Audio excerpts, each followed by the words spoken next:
Hi everyone, it's Rita from Miss Rita to the Rescue. I hope you are well. Today we're going to be doing a really fun project from Dreaming Tree. It's called a Paperscape. And I think of it like it's like an oversized box card. And in some cases, I think that Dreaming Tree gives you an envelope to put this in if you wanted to mail it. It would obviously require extra postage, but it's just a fabulous, like, kind of a diorama or shadow box type of technique that I want to show you. There are 3 different kinds, but before I get it to show you, I wanted to politely ask you, if you wouldn't mind subscribing to my YouTube channel and liking my Facebook page. I am trying to reach a goal, and it helps me, even if you're never ever going to do any of these projects, it still helps me to have you as a subscriber. So think of it like helping me. If you enjoy these videos, you never have to purchase anything. You just subscribe because it does help me. So okay, let's get started on this really awesome Paperscape that folds. It folds great. It folds for mailing, yes, but maybe more likely it folds for easy storage for every Halloween, and then you can pop them out every year and they look just as good as the day that you made them. So stay tuned. We're going to go over these. Okay, so we're going to put together these Paperscapes from Dreaming Tree, and they are very much like an oversized box card. And you've seen me put together box cards before. So the thing that's a little different with assembling these is they cut out the very big pieces. So even though there's a lot of pieces, no, I should say very big pieces, there's not a lot of pieces.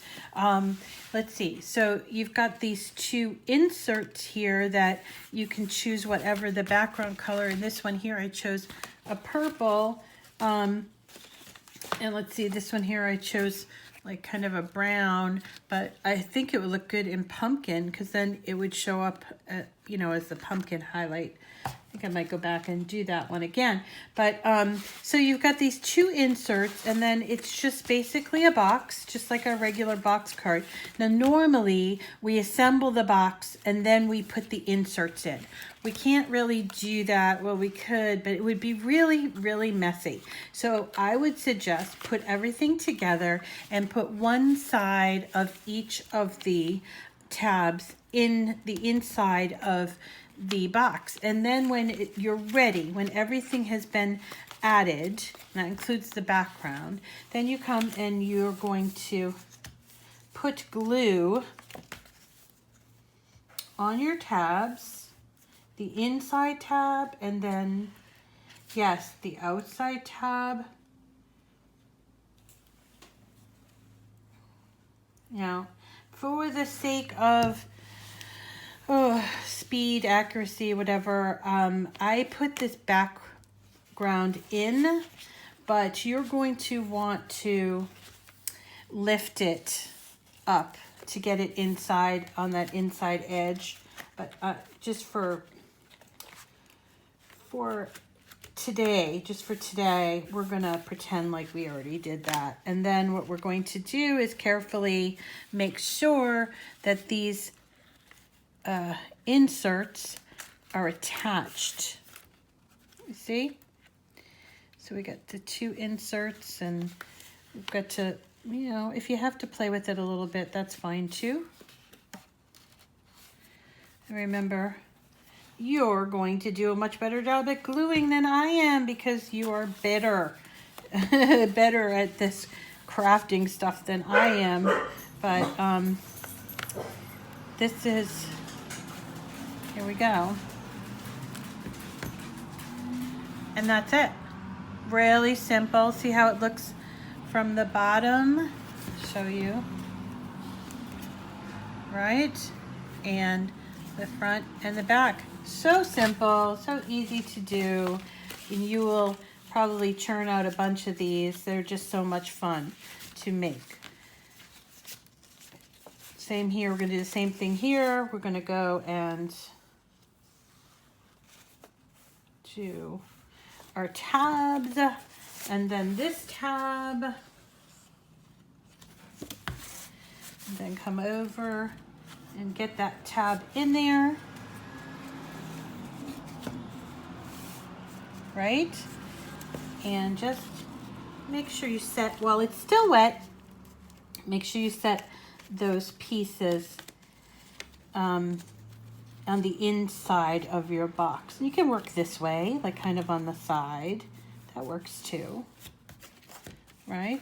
Make sure you can fold it reasonably well, and it might be a little bit that you have to ease it in, but that is it. This one's cute.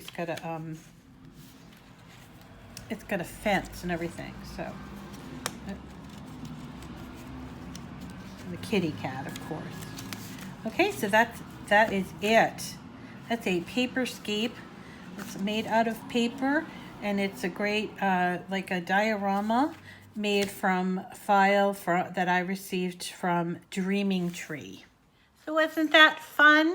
These are called Paperscapes, and they're from Dreaming Tree. Their website is 3dsvg.com, and I will leave a link in the description of the video if you decide that you want to purchase this product, this SVG, download it to your Cricut design space. You can do that. Also, let's see, one more plug for my YouTube channel and Facebook page. I am trying to reach a goal, and it would so appreciate it if you could follow me both on YouTube and on Facebook, and you'll get to see all the videos. Actually, I had a little glitch yesterday where I couldn't post my full video to Facebook, so it got posted to YouTube and also on my blog, which is Miss Rita to the Rescue. I don't know, I'm hoping that Facebook isn't making some changes that I can't share the videos. So it's real important for you to subscribe to the YouTube channel, because then you can see all in one place all of the videos, and there's a lot of videos. I've actually been a busy girl. I think I have like almost 150 videos now, so there's something for everyone and lots of really fun, interesting things. So do pop in and subscribe and hit that little notification bell so that you'll be notified every time I post a video, which is turning into almost a daily thing. Is it overwhelming? Tell me if it's overwhelming, if it's too much. I can slow down, but I just love crafting with my Cricut. I don't know, maybe I can't slow down. That's always a possibility. Anyway, thanks for coming today. My name is Rita, and this is my channel, Miss Rita to the Rescue. Thanks for coming. Have a really crafty day.